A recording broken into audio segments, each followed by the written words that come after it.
Assalamualaikum warahmatullahi wabarakatuh. Nama saya Bisniwan dari dari Direktorat Akuntansi Sektor Publik. Jadi judul skripsi saya adalah analisis pengelolaan keuangan desa menggunakan aplikasi Siskedes di Desa Kabupaten Bogor.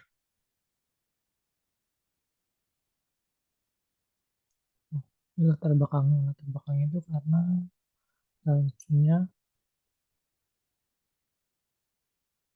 salah satunya itu dari negara Indonesia dan negara yang kesatuan yang pemerintah terada itu ke desa atau kelurahan. Nah, desa ini untuk pembangunan desa jumlahnya tidak sedikit keuangannya, sehingga pengembangan keuangan desanya itu menjadi salah satu penting yang harus diamati juga. Nah, pedoman pengelolaan keuangan desa itu diatur dari Permendagri nomor 1 tahun 2015 dan peraturan itu dia diubah menjadi Permendagri nomor 20 tahun 2018. Tentang pengelolaan keuangan desa meliputi perencanaan, pelaksanaan, penatausahaan, pelaporan, pertanggungjawaban keuangan desa. Nah, salah satunya ini adalah aplikasi Siskedes. Aplikasi ini kan biasanya kerjasama dengan BPKP yang bersama Dijen Bina Pemerintahan Desa Kementerian Dalam Negeri. Nah, di Kabupaten Bogor sendiri itu ada 416 desa. Nah, ini saya sudah menggunakan rata-rata di desa itu sudah 100% menggunakan Siskedes. Nah, untuk mewujudkan tata kelola desa yang baik ini, maka peneliti berupaya untuk mendatangkan informasi yang lebih mendalam untuk mengatur pengelola keuangan desa menggunakan aplikasi Siskedes yang bertepatan di dua desa Kabupaten Bogor. Nah, salah satunya itu di desa Bojonggede dan desa Pamegarsari. Untuk rumusan masalahnya sendiri, pertama itu ada bagaimana penerapan aplikasi Siskedes di desa Bojonggede dan Pamegarsari dalam pengelolaan keuangan desa mulai dari tahap perencanaan, pelaksanaan, penatausahaan, pelaporan, dan pertanggungjawaban. Yang kedua itu apa saja kendala dalam penerapan aplikasi Siskedes di desa Bojonggede dan Pamegarsari mulai dari tahap perencanaan, pelaksanaan, penatausahaan, sampai pertanggungjawaban. Nah, untuk tujuannya sendiri itu tadi untuk mengetahui bagaimana penerapan aplikasi Siskedes, dan yang kedua itu untuk mengetahui apa kendalanya dalam penerapan aplikasi Siskedes. Nah, manfaat penelitiannya sendiri itu ada dua, manfaat teoritis dan manfaat praktis. Teoritis sendiri untuk menambah pengetahuan mengenai informasi bagaimana penerapan aplikasi Siskedes dalam pengelolaan di desa Bojonggede dan Pamegarsari. Untuk manfaat praktisnya itu bagi pemerintah Bojonggede dan Pamegarsari memberikan masukan dan saran mengenai bagaimana aplikasi penerapan aplikasi Siskedes yang tepat sesuai dengan standar yang ada. Untuk bagi peneliti itu menambah wawasan dan informasi mengenai penerapan aplikasi Siskedes dalam pengelolaan keuangan desa. Lanjut untuk pembaca itu berdasarkan dari ilmu akuntansi desa mengenai sistem keuangan desa. Siskedes dalam pengelolaan keuangan desa yang diharapkan hasil penelitian ini dapat berguna bagi sarana belajar untuk menambah pengetahuan bagi pembaca. Nah, setelah pustaka itu pertama itu ada tinjauan mengenai desa. Tinjauan mengenai desa itu ada pengertian desa, struktur pemerintah desa yang dari kepala desa, sekret, kepala kaur, kasih, dan kelembagaan masyarakat desanya. Lanjut untuk sumber keuangan desa itu ada PHD, alokasi APBN, alokasi dana desa, bagian hasil pajak daerah, dan lain-lainnya. Nah, untuk pengelolaan desa itu dia ada 5. Yang pertama itu perencanaan, pelaksanaan, penatausahaan, pertanggungjawab, pelaporan, dan pertanggungjawaban. Nah, ini untuk asas pengelolaan desa ada 4, transparan, akuntabel, partisipatif, tertib, dan disiplin anggaran. Lanjut itu Siskedes sendiri, aplikasi yang dapat digunakan membantu pemerintah desa dalam mengelola keuangan desa dari tahap perencanaan sampai pertanggungjawaban yang tadi dikembangkan oleh BPKP bersama dengan APIP. Nah, untuk dasar hukumnya sendiri ada Undang-Undang Nomor 6 Tahun 2015 tentang desa. Kedua itu Permendagri Nomor 20 Tahun 2018 tentang pengelolaan keuangan desa. Ketiga itu Peraturan Permendagri Nomor 114 Tahun 2014 tentang pedoman pembangunan desa. Nah, untuk fitur aplikasi Siskedes ini ada data perencanaan, yang dari menu perencanaan sampai menu laporan perencanaan. Kedua itu data penganggaran, menu kegiatan, sampai menu penganggaran. Yang ketiga itu data penatausahaan, penerimaan desa, penatausahaan, pengeluaran, pencairan SPP, SPJ, menu laporan penatausahaan dan data pelaporan. Keempat itu ada data pelaporan, menu saldo awal, menu penyesuaian, menu laporan pembukuan. Nah, lanjut tuh kerangka teoritis. Nah, kerangka teoritis ini kan kami itu dari desa Bojonggede, desa Pamekarsari. Lanjut itu ada pengelolaan keuangan desa, pengelolaan keuangan desa di desa Siskedes.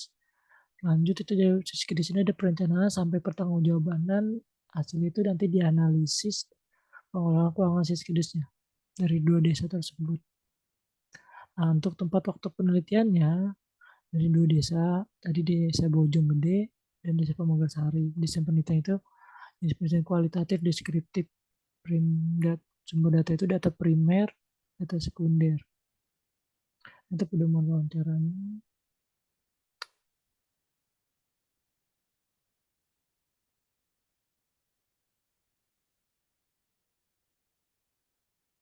Nah, untuk teknik analisis datanya, teknik pengumpulan data, reduksi data, penyajian data, dan kesimpulan.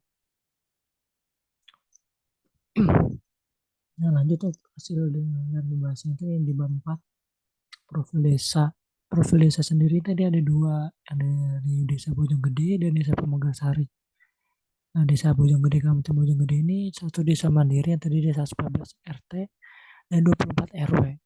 Nah, desa ini di sebelah utara ada desa Bojong Baru, sebelah selatan desa Kedungwaringin, sebelah barat desa Sukmajaya, Tanjung Halang, dan desa Susukan, dan berbatasan untuk sebelah timur berbatasan desa Sukahati. Ini kecamatan Cibinong.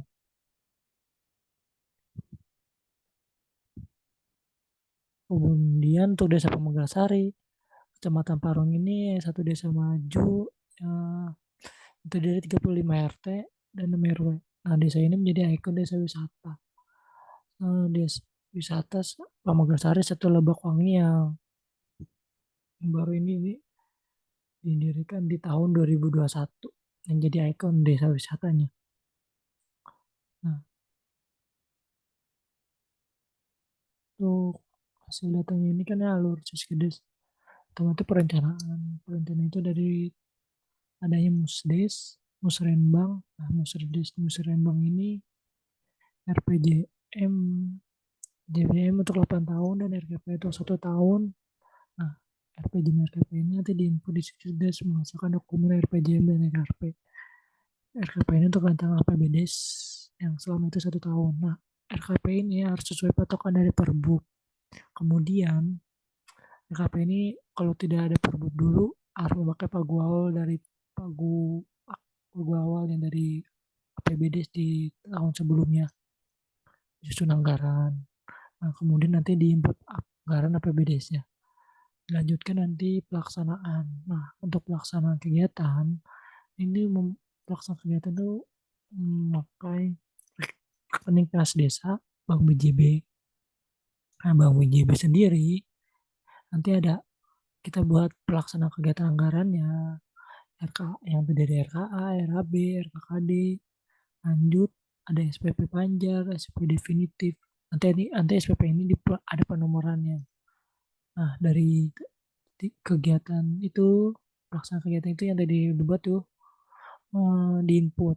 Nah, di input masukkan dokumen pelaksana kegiatan, terus ada dokumen SPP Panjar dan SPP definitif. Nah, dokumen ini nanti diverifikasi melalui kepala desa dan sekdes. Nah, lanjut untuk di bagian penatausahaan ini pelaksanaan dari tadi kan tadi udah pelaksanaan. Nah, dari yang udah dibuat pelaksanaan kegiatan ini nanti ada penerimaan pengeluaran. Nah, penerimaan pengeluaran ini eh, dibuat dibuat oleh keuangan itu bank buku kas umum atau BKU. Nah, kemudian buku pembantu kas dan buku pembantu bank, buku pembantu pajak. Nah, itu jadi di bank BJB. Karena ini kan dua desa ini menggunakan bank BJB. Kemudian dari hasil dari pelaksanaan ini kan dihasilkan pelaksanaan kegiatan. Lanjut terus dari penata usaha di dokumen SPP Panjar ada juga habis pelaksanaan nanti dicairin SPP, pencairan dana SPP-nya. Kemudian dari bukti-buktinya itu nanti dibuat di pelaporan, namanya di setiap 6 bulan sekali. Ini di laporan realisasi APBDes dan laporan realisasi APBDes kegiatan. Kemudian ada bukti transfer bank BJB-nya. Nah, untuk BKW-nya ini juga nanti ada satu sebulan, bisa sebulan juga nanti dibuat, setiap bulan dibuat, nah, nanti dilaporin ke 6 bulan ke camat. Itu dilaporin setiap semester pertamanya. Nah, dari pelaporan ini nanti masuk pertanggungjawaban di akhir tahun, ya, di akhir periode. Nah, terus dibuat di laporan pertanggungjawaban APBDes-nya. Kemudian laporan realisasi anggarannya dan laporan kegiatan pelaksanaan APBDes-nya. Nah, nanti dari laporan pertanggungjawaban tersebut nanti dilaporkan kepada camat, camat, camat dan disampaikan oleh bupati atau wali kota. Disampaikan bupati wali kota yang dilaporkan oleh camat. Nah, untuk hasil pengolahan keuangan itu, untuk pengolahan hasil keuangan itu dari kedua desa Bojong Gede dan Pengasar itu nanti ada analisisnya deh yang SS itu untuk sudah sesuai atau BS itu yang sebelum sesuai, yang berdasarkan pembagian nomor tahun 2018. Nah, untuk desa Bojong Gede sendiri itu udah bisa dilihat sendiri, itu hasilnya itu sudah sesuai semua, mulai dari perencanaan, pelaksanaan, penatausahaan, laporan, dan pertanggungjawaban. Nah, untuk desa Bojong nih, untuk tadi kan ya udah nih hasilnya, hasil sendiri nanti ini lanjut. Nah, desa Bojong Gede ini berarti sudah sesuai ya SS tuh. Nah, perencanaan sudah sesuai. Kenapa sudah sesuai? Karena kan dia ada musdes, musrembang, nah, ini menghasilkan RJM, RKP yang bisa mengikut sertakan tokoh-tokoh masyarakat. Misalnya RKP sambil RKP sesuai.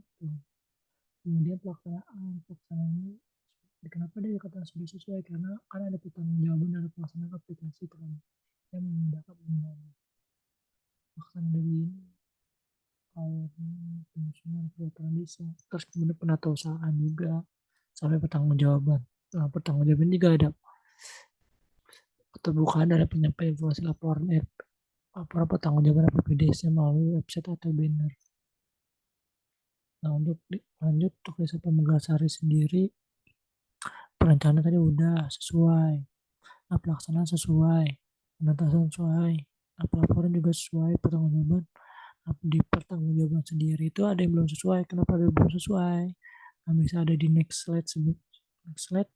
Nah, belum pertanggungjawabannya ada belum sesuai. Kenapa? Karena dari keterbukaan penyampaian informasinya ini hanya menggunakan banner saja. Karena desa tidak ada website tidak berjalan, sehingga penyampaian informasi berpengamatan peneliti kurang efisien. Itu aja sih. Sama halnya juga tadi di Bojonggede juga perencanaan yang pertanggung udah sesuai, cuma bedanya di Purwokerto ya di bagian pertanggungjawaban aja sih yang belum sesuai. Nah lah, di bab 5-nya itu ada kesimpulan. Kesimpulan sendiri itu penerapan pengelolaan desa menggunakan polisi skipdes di Bojonggede, desa Pengasari dari tahap perencanaan sampai pertanggungjawaban itu telah sesuai menggunakan asas pengelolaan keuangan yang terdiri dari asas transparan, akuntabel, partisipatif, tertib, dan disiplin anggaran berdasarkan Permendagri nomor 20 tahun 2015. Nah, untuk kendalanya sendiri, pertama itu ada perubahan anggaran dalam penyusunan RKP yang berdasarkan Perbu. Jika belum disusun RKP menggunakan pagu indikatif awal yang digunakan tahun sebelumnya. Nah, kemudian ada tahun lalu itu kan APBDes, laporan APBDes bukan menggunakan RKDB Bank BRI. Laporan itu masih SOP manual, sehingga itu memperlambat urusan transaksi lainnya. Dan adanya pembatasan waktu terkait transfer bank. Berbeda dengan halnya itu, kalau dari wawancara itu ada Bank BJB katanya di tahun ini. Katanya itu dilakukan secara real time ya, terkait transfer banknya. bisa 24 jam. Dan terkait penomoran itu sudah dibuatkan oleh sistem, jadi udah nggak manual lagi gitu. Kemudian di desa Pamekasan itu tadi media informasi yang benar, tidak ada media informasi yang kita tata kelola desa yang baik. Untuk keterbatasan sendiri, pengambilan data peneliti seperti tengah dalam menentukan wawancara ke kepala desa, sehingga peneliti dalam sesi wawancara hanya mewawancara kaur keuangan, sekretaris desa, dan juga operator desa. Kedua itu peneliti tidak mendapatkan penjelasan dari masing-masing yang diwawancarai. Peneliti contohnya seperti bentuk fisik dari aplikasi Skedes yang dioperasikan tidak diizinkan untuk dilihat.